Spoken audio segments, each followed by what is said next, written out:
শুভ সকাল বন্ধুরা। আমি তো কাল রাত্রে পুকুরে মাছ কেটেছিলাম, কেটে ধুয়ে রান্না করে খেয়েছি। আজ রান্না করব এই জারি কচু দিয়ে। আপনারা কি জারি কচু চিনেন? এগুলি হলো আমার বাড়ির জারি কচু। এই কচু দিয়ে আমি কিভাবে মাছ রান্না করব আপনারা দেখতে থাকুন। এগুলি হলো আমার বাড়ির কচু।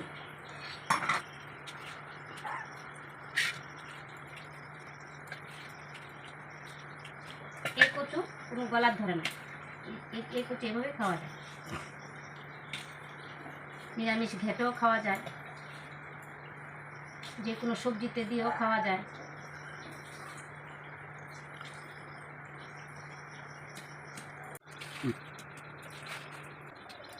এই যে দেখুন বন্ধুরা, আমার এখন বাড়ির কচু কাটা কমপ্লিট হয়ে গেল। এখন আমি এই কচু মাছ দিয়ে রান্না করব। আপনারা দেখতে থাকুন আমি কিভাবে রান্না করি।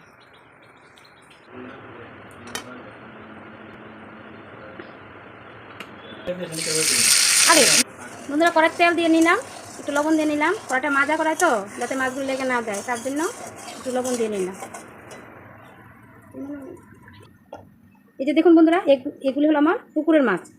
এখন দুপুরে রান্না তো, তার জন্য কম করে মাছ নিয়ে নিলাম।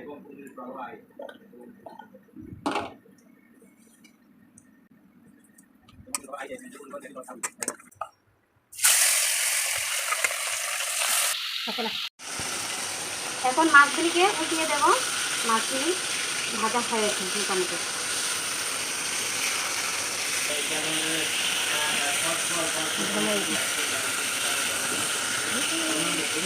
এগুলি তো আমার পুকুরের মাছ, তার জন্য বেশি কড়া ভাজা করি। আমি একদম হালকা ভাজা করিনি, খেতেও একটু টেস্ট হয়।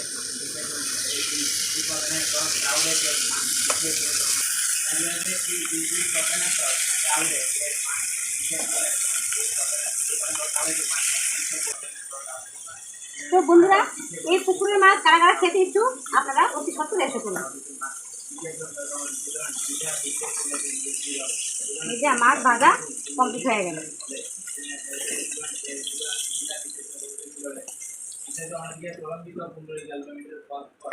পুকুরে মাছ তো, তার জন্য মনে করছি একবেলায় যা রান্না করে তাই খেয়ে নেবো। আমাদের করে কেউ একবেলার তো একবেলা খায় না, বাসিও খায় না, তার জন্য একবেলার ভোজ রান্না করছি এই 4টে মাছ দিয়ে।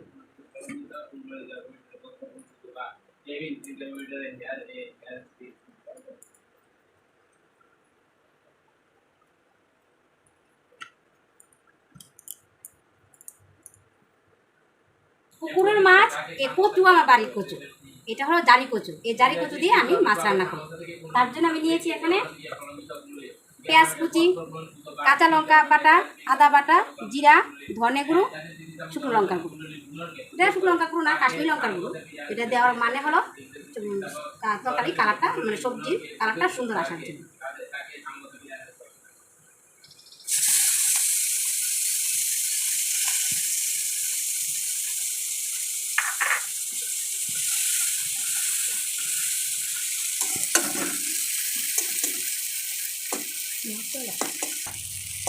তো এখন আমি পেঁয়াজগুলিকে একটু ভাজা ভাজা করে নেব।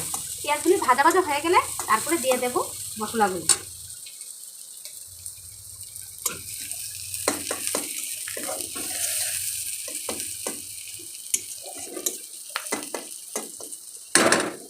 তো এখন আমার পেঁয়াজ ভাজা হয়ে গেছে। পেঁয়াজ ভাজা হয়ে আসার ফলে আমি এখন মশলাগুলি এক এক করে দিয়ে দেব।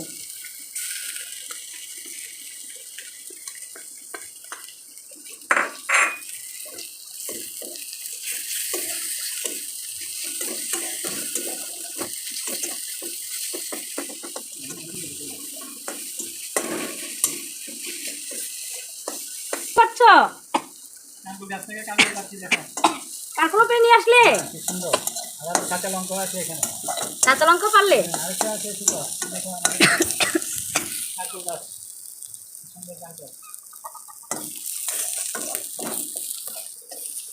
তো দেখলেন বন্ধুরা, আমার হাজবেন্ড কি সুন্দর বাড়ি থেকে কারকল পেরে নিয়ে আসলো। কারকলও আছে, কাঁচা লঙ্কার গাছও আছে। তো এখন আমি এই কচুগুলি দিয়ে দেব।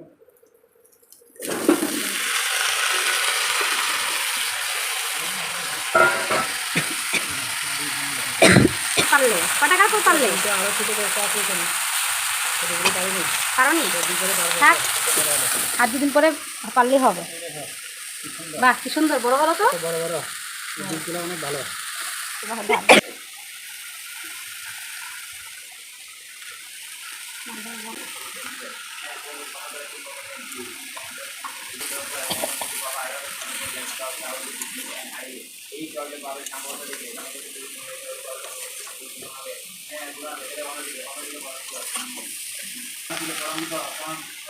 তো বন্ধুরা এখন এটাকে 2 মিনিটের জন্য কষিয়ে নেব।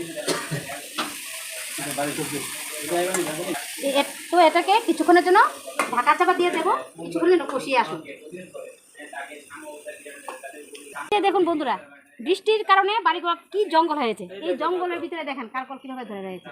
এই যে দেখুন আরো 2টা কারকল পারলো। আর আছে নি গো? এই যে দেখো আরেকটা কারকল, এই যে এখনো টুকতে হয়নি এটা,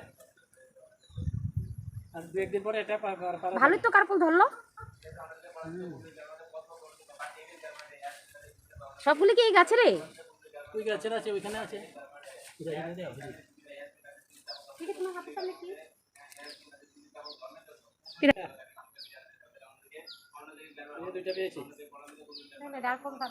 আর তো পার হবে না, তুমি বাড়িতে থাকবে না, কে পারবে?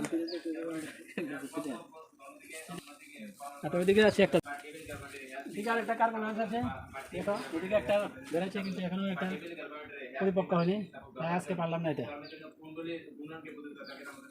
এই যে কাঁচা লঙ্কা গাছ, কাঁচা লঙ্কা ফলেছে, এটা পেরেছে।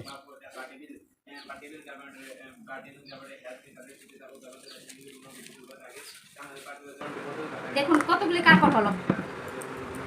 আমরা তো যাইনি বাগানে, ঢুকিয়ে নি কারকল আনতে, আজকে গেল দেখেন কতগুলি কারকল হলো এখানে।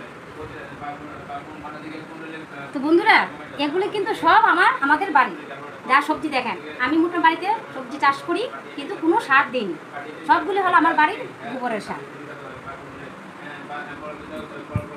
এখন আমি ঢাকনাটা খুলে দেখবো আমার কচুগুলি কিরকম হয়েছে। বা সেদ্ধ হয়ে গেল তো। আমার কচু হতে 2 মিনিটও লাগেনি। কচু বসিয়ে আমি আমার হাজব্যান্ডের সঙ্গে কীভাবে সবজি পারলো ওর সঙ্গে গিয়ে দেখা করে আসলাম। সকালে রান্না হয়ে গেল, আমার এদিকে হাজব্যান্ডের যে সবজি পারলো ওখানে গিয়েও আমি দেখা করে আসলাম। এই যে বেশিক্ষণ লাগেনি, 2 মিনিটও লাগেনি, হয়ে গেল।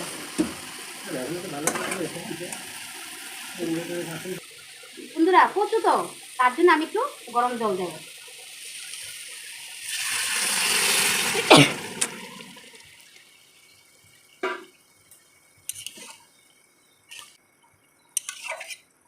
এখন মাছগুলি দিয়ে দেব। এখন আমি এক এক করে সবগুলি মাছ দিয়ে দেব।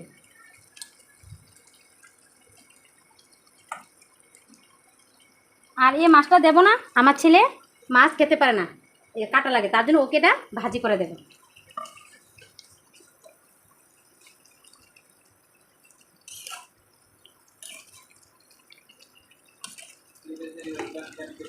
তো আমার এখন মাছ দিয়ে কচু দিয়ে রান্না হয়ে গেল।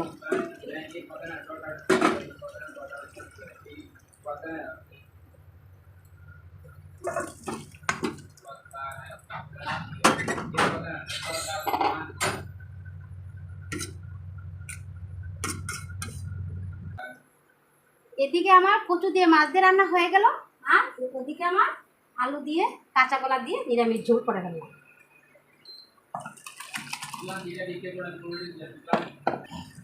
আমি লোহার কড়াইতে কাঁচা কলা রান্না করেছি তো তার জন্য ঝোলটা একটু কালো হয়েছে। আর এমনি তো কাঁচা কলা, তার জন্য এটা কষও বের হয়, এটাতে ঢালা কড়াইতে রান্না করলে ঠিক হতো। আমি লোহার কড়াইতে রান্না করেছি। দুদিকে বসিয়ে দিলাম, এখন সবাই খাবার খেতে আসবে। একদিকে বসালাম কচু, আরেকদিকে বসালাম কাঁচা কলা দিয়ে আলু দিয়ে নিরামিষ ঝোল। তো বন্ধুরা আমার বাড়ির পুকুরের মাছ আর কচু দিয়ে মাছের ঝোল রান্না করলাম। তো বন্ধুরা কেমন হলো আমার এই ব্লগটি, তো আপনারা অবশ্যই কমেন্টের মাধ্যমে জানাবেন। ভালো লাগলে লাইক শেয়ার করবেন আর আমার চ্যানেলটাকে সাবস্ক্রাইব করতে ভুলবেন না। আজকে আমার ব্লগটি এখানেই শেষ করছি। আবার আসবো নতুন একটি ভিডিও নিয়ে। আপনারা সবাই ভালো থাকবেন, সুস্থ থাকবেন।